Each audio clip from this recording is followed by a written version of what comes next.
Welcome to the Straight Up 30, where we make policy make sense in 30 minutes or less.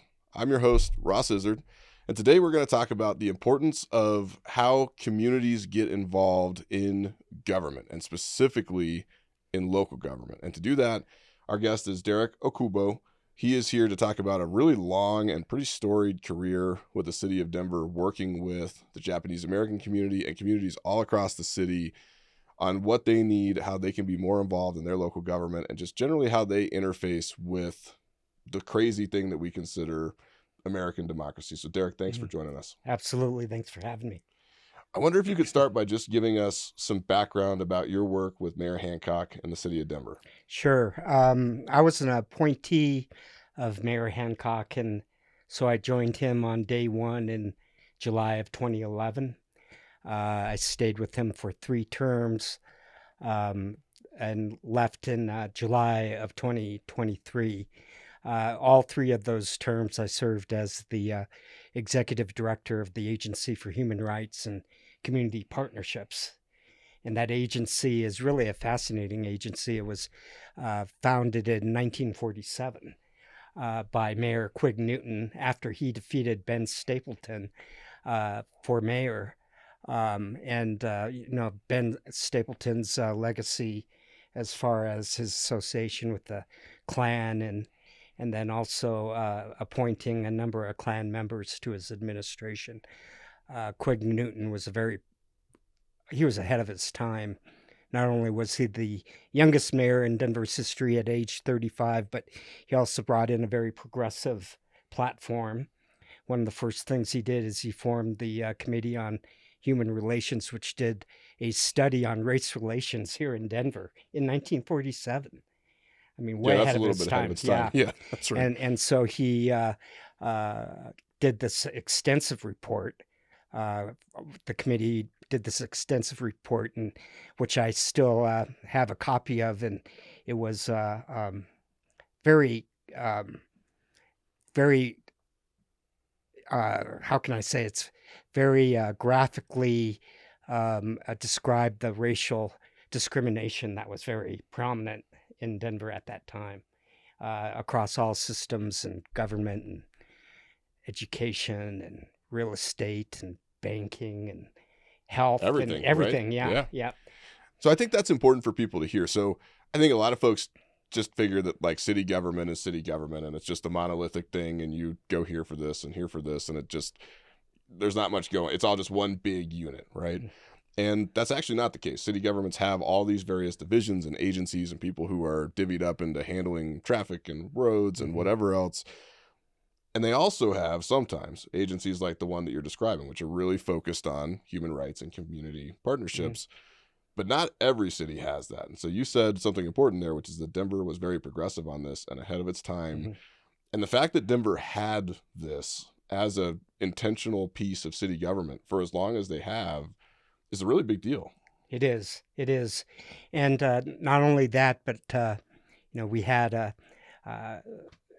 Quig Newton also appointed a woman to be the first executive director of that agency, Helen Peterson, who was also Lakota Sioux. And this was in the 40s? 40s. So that's a big deal. Yeah, it is. Very big deal. And then in 1948, based on this report, Quig Newton desegregated the public pools, which is way ahead of its time, too.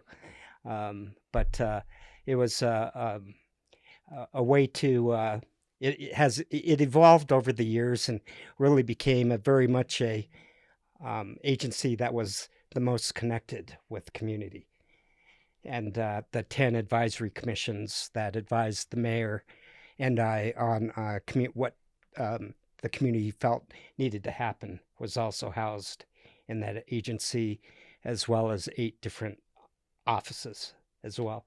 So tell me a little bit about, so you come in day one with Mayor Hancock, right? He's elected, he comes in, this is a priority for him, and you come in to lead this thing.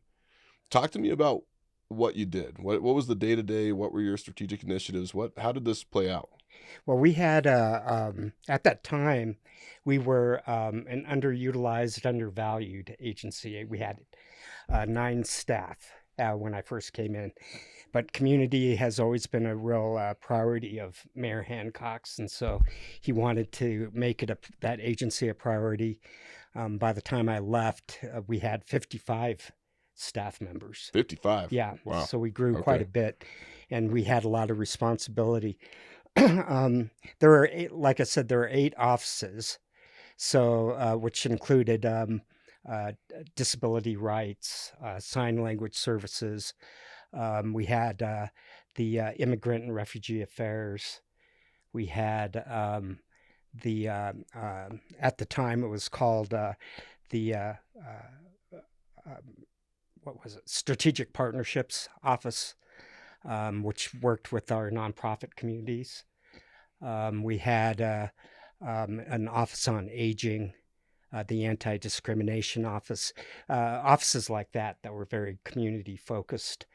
And then we had the 10 advisory commissions as well that included all our ethnic groups, LGBTQ community, our Commission on Aging, Immigrant and Refugee Affairs, Immigrant and Refugee Commission, Women Commission, yeah. Right. I mean, I think that's, it's an important thing to talk about what we mean by community, right? Because I think sometimes people hear that word and it means different stuff to different people, right? It might mean the neighborhood that you live in, or it might mean a community of people around whatever hobby you're involved in. Like if I hear one more CrossFit person say that they're part of the CrossFit community, I'm gonna jump out a window, So not everybody has the same definition with what community means.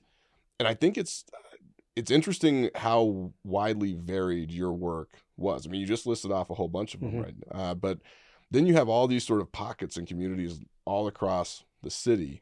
So when you were doing the work, how did you define what a community was? And then how did you get plugged in with them? Yeah, well, community, oftentimes you'll first look at organizations or groups, but another sector of community that's really important is just the different viewpoints and perspectives that exist. I mean, within any of those demographic groups, there's a wide range of viewpoints and perspectives. So it's like you mentioned the word monolithic before. It's important to really recognize that no community is monolithic. It's each community is very diverse, and so you have to keep that in mind too, because when you're looking at representation, you have to really take into consideration those different viewpoints.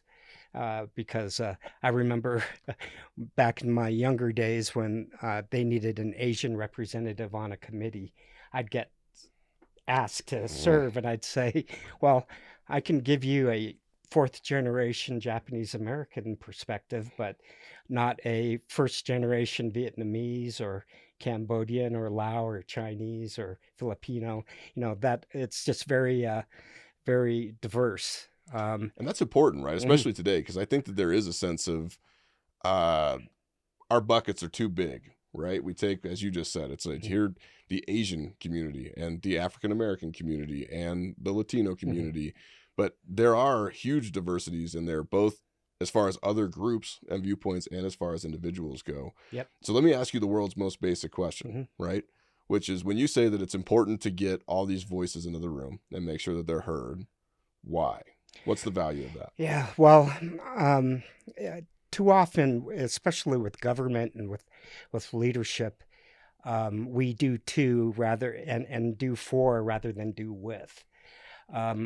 We always felt that the wisest people who knew what needed to happen were the people who were there. They were the community folks. Too often, there's people who sit behind the desk and say, oh, I know what the community's problem is, and this is what we should do about it.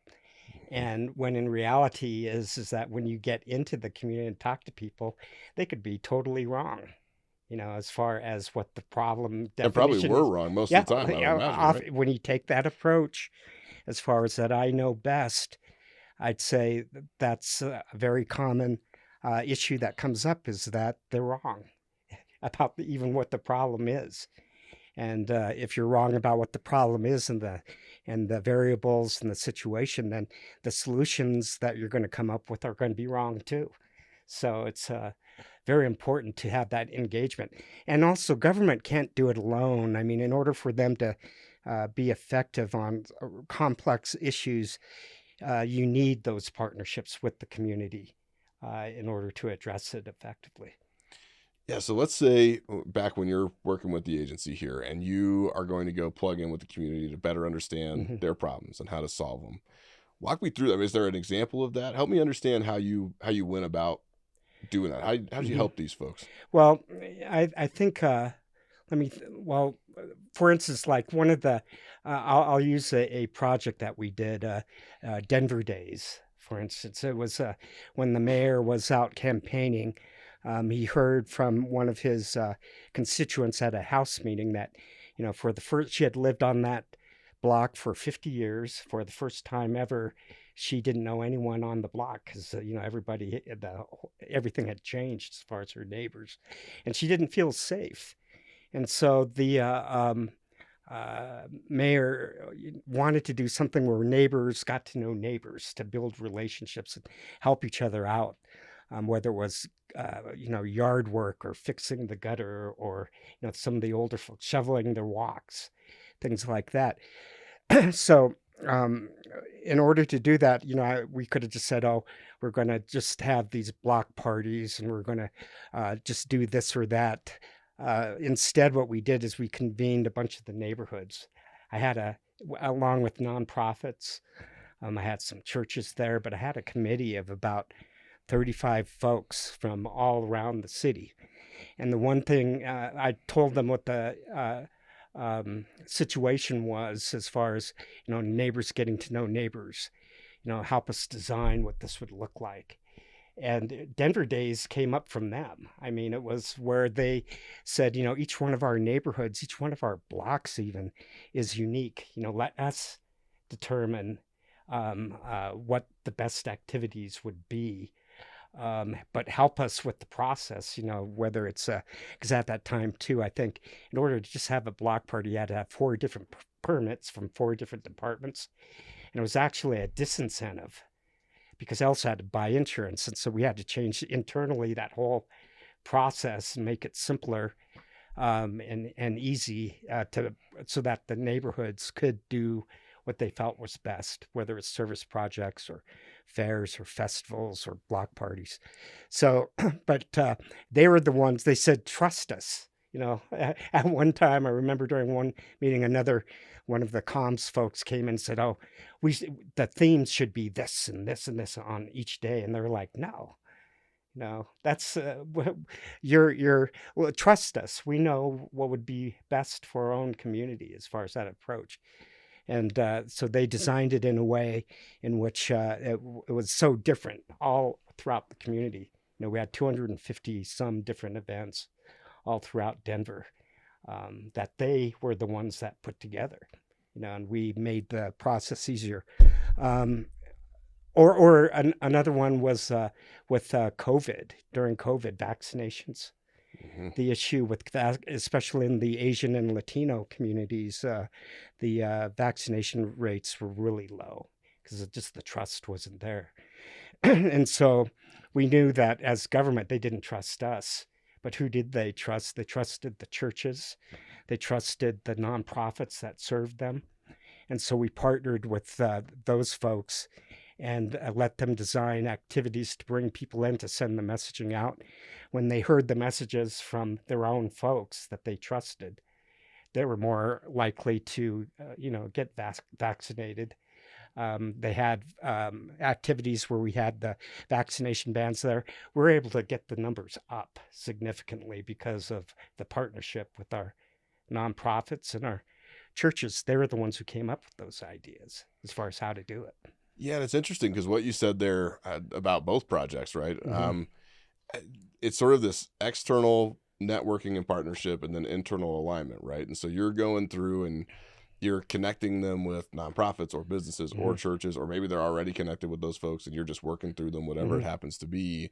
And then you said something interesting, which is that inside the city, you're realizing that there are these structural hurdles related to permitting or access or whatever it might be. And so you're like kind of gathering the people and then plowing the runway in the direction that they're going as this sort of internal, external, private governmental partnership. Hmm. That's a really interesting way to approach local government. Yeah. And it's really, it was just so fascinating to me how government, we were stopping ourselves and stopping our community from being able to be effective just by our own procedures and practices. It took me 6 months to change the permitting process for block parties And that's from inside the city. inside So you can city. imagine what it would have been like had they tried to Oh change it, yeah, right? absolutely. And it was just because when I was meeting with the different departments and the city attorneys as well, it was like, well, there's got to be a reason why, things are being done this way. What was the reason? They said, oftentimes I would get the answer, I don't know, it's how we've always done it.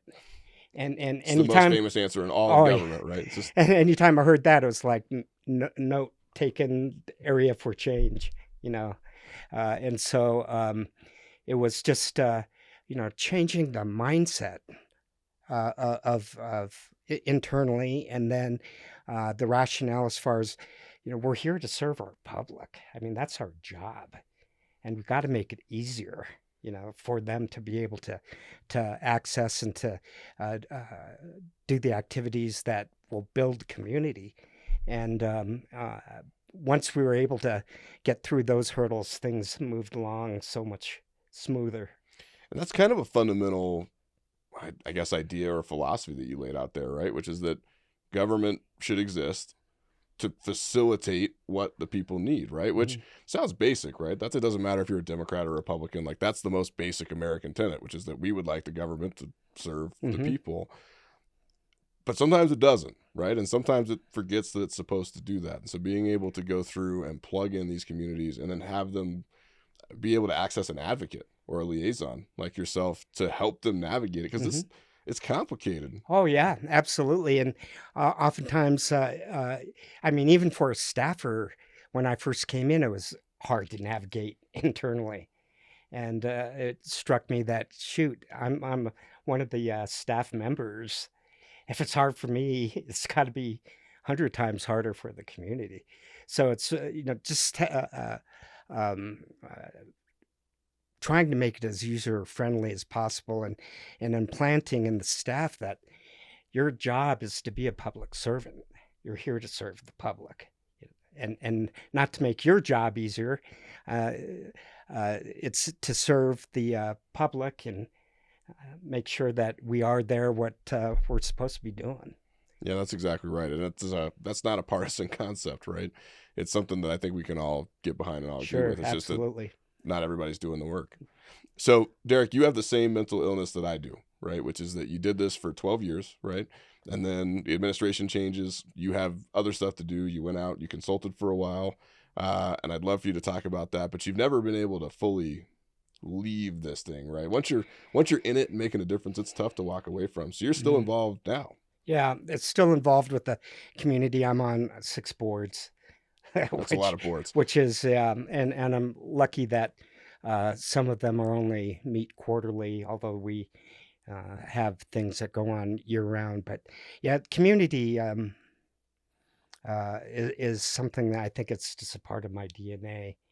And even before I worked for the city, I was working a lot with government and with the communities, and so it was always an important part of my life, I guess. And still is. Yeah. Right. I mean, when we came in, you said you were retired, and I said, probably not. Right. But so tell us a little bit about that work. I mean, you had the professional universe, and now you've kind of stayed in it. You said you're on 6 boards. I know you're heavily involved with the Japanese American community here in Colorado and in Denver. Tell us a little bit about that work. Sure. I am working with the Sakura Foundation, which is located and centered in Sakura Square.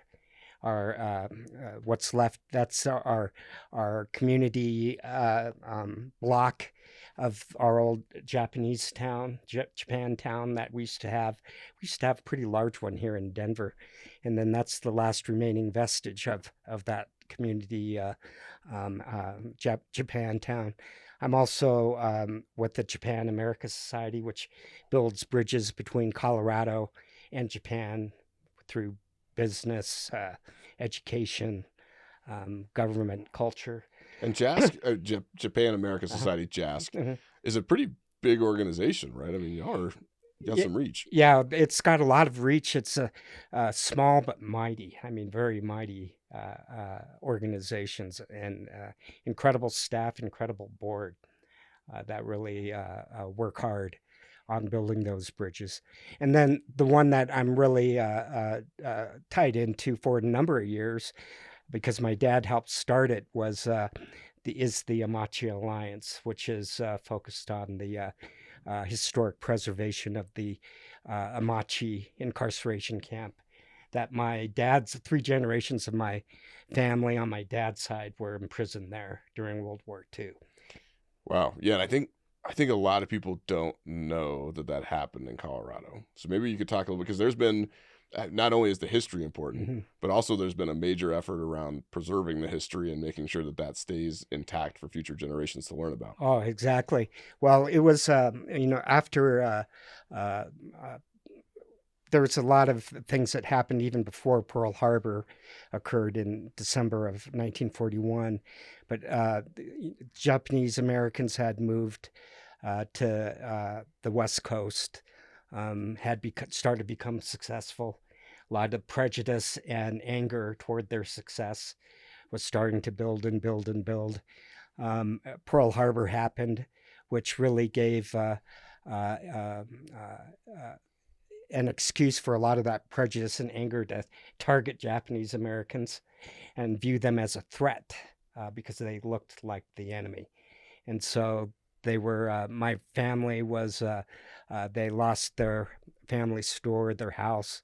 They were moved to Santa Anita Racetrack for a number of months.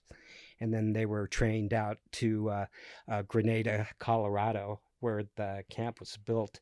So they were imprisoned there for about 3.5 years, 3 years.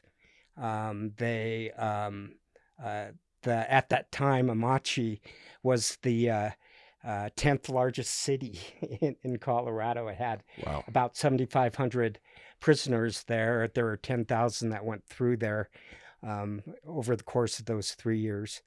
Um, but it was all due to prejudice, hysteria, um, uh, that just um, rounded them up and put them in prison camps. 10 of them around the country.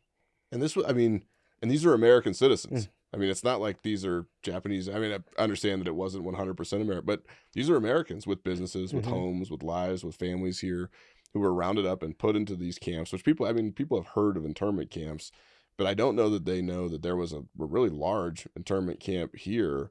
And it was a long running thing, right? And Mm-hmm. then after the war, they sort of are taken down. There's a half hearted apology or a series of apologies made, and then the country just kind of tried to forget about it, right? Because I mean, it's an ugly piece of our history, but you haven't really let that happen. And we can't because we've seen how easy it is to regress from progress. We made a lot of progress, and when people don't know about it, when 9/11 happened, all of a sudden you started hearing about camps again with the Muslims, which was just absolutely appalling. I mean, probably the most outspoken groups against that type of thinking were Japanese Because Americans. they've had it happen to them Oh before. yeah, Yeah. absolutely. And we can't repeat it. I mean, it's so counter to everything this country is supposed to represent. Yeah, and the ideals and are that are talked about in our Constitution. Well, and we're seeing what can happen, what we're going through even now, as far as a regression, what I feel is a regression, and just how easily we can forget about these mistakes, and instead of making these mistakes, I mean, representing what we're supposed to represent, with through our actions and our beliefs and behaviors. But unfortunately, we forget too easily. Yeah, that's right. But I mean, so Amachi's still there. Hmm. There was a major effort by the Japanese American Society and others who have worked on this Hmm. thing, and the Amache Alliance, and it has been now designated as, make sure I get this right, is it a National Historical Site? Yep, Okay. it is. And that was in 2023 when that happened. Yeah, and I mean, that's a huge deal, right? Oh, So yeah, it was huge. once you're protected that way, you are sort of forever protected, which means that Uh, that piece is preserved. It's not going yeah, away. potentially, unless it can go away, Okay. but which is always a danger, with any cuts or anything like that. Right. Well, that's true. You could Yeah. always just not staff it, Hmm. right? But I have to So say that, the real preservation activities started in 1982. My dad and his colleagues started in 82, and then a partnership with the local high school, Grenada High School. We've had over 30 years of students who have volunteered, and were really the force behind the preservation progressing like it did. They were the key force, and I always say it's an example where young people changed the world. yeah, so if we were to kind of bring this full circle, right, about the importance of community. So we've got Mm. simultaneously voices that are not being heard. You have this history of folks who have been at least marginalized, at worst Mhm. incarcerated, right, and imprisoned. And then somewhere beyond that, you have these communities who have come together around shared history, remembering where we came from, remembering, as you said, the things that make this country what it is and make us who we are. And that's a pretty powerful thing, right? So the Mhm. ability of community to kind of come full circle, preserve the memory of the bad things that happened, and then carry forward the good things that we would like to happen is pretty incredible. And it's something I know you're still working on. I know a lot of folks in Denver are still working on. But if people wanted to get involved in their community or they wanted to help out with this, where would they go? How do they start? Yeah, I would say that uh, investigate the different organizations that address the cause that you're most passionate about. Um, and the key thing is that if there's a mechanism, if there's policies or new laws that need to be made, get involved with whether it's commissions or groups that have good partnership and good influence with government, with local government. I'll tell you, when I was at HRCP, a lot of the new ordinances that came out, whether it was the hate crime ordinance, the conversion therapy ban, the gender neutral bathrooms, the wage theft ordinance, that all came from the community. Mhm. I mean, it was thoughts that we had, but then it was the community when they came up and said, "We need this. We're willing to help you do it. We're willing to make sure that it works well." It added the needed energy for the policymakers, our city council, our mayor, to say, that makes a lot of sense. Let's go ahead and do it. And it was, again, a lot of the things that we did, we could not have done without the community participation. So, know that, one, that you can make a difference, and then two, find that mechanism, whether it's a nonprofit, whether it's a commission or a committee with local government, but call them up, get involved, and add your voice, participate, speak up. If you don't speak up, people can't hear from you, Yeah. right? So, Derek, thanks for everything that you're doing. Thanks for everything you have done. I wish you the best of luck with actually retiring one day. Maybe if you can figure out how to do that, Right. I'll be right behind you. But thanks for being with us today. It's been great. Absolutely. And thank you for having me. You bet. That'll do it for the Straight Up 30 today. We will be back next week with another policy issue that you care about. Until then, take care, and we'll see you real soon.